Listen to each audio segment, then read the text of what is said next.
ये भी पूछना चाहता हूँ आपसे कि जैसे हमारे जो स्टूडेंट्स हैं या आप अपने स्टूडेंट्स को कोई भी ऐसा राइटर या बुक्स रिकमेंड करते हैं कि जो हाँ लाइफ टाइम एक बार तो उसे पढ़नी ही चाहिए।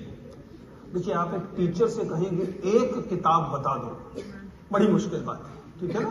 क्योंकि कई किताबें ऐसी हैं जिनके बारे में लगता है कि इसे पढ़े बिना कैसे, ठीक है ना। बहुत सारी किताबें ऐसी आती हैं कि इन्हें पढ़े बिना कैसे चलेगा।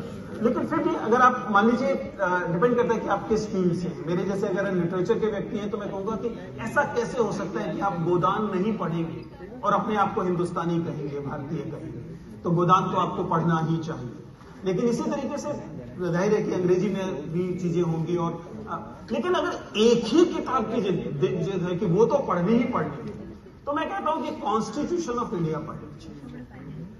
अगर आप केवल कॉन्स्टिट्यूशन ऑफ इंडिया को एक लिविंग डॉक्यूमेंट की तरह पढ़ें, उसका हर आर्टिकल, उसका हर अनुच्छेद, उसकी कहानी, आप उसे, ये जो भागवत वगैरह होती है ना, उस तरीके से हर अनुच्छेद की आप कहानी पढ़ सकते हैं और आप रियलाइज करेंगे कि उस अनुच्छेद के वहां आने की एक पूरी स्ट्रगल है।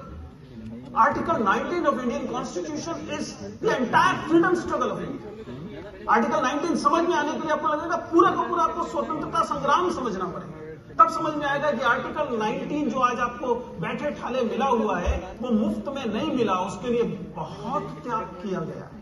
The single article in that constitution, and entire constitution is the most beautiful document ever possible.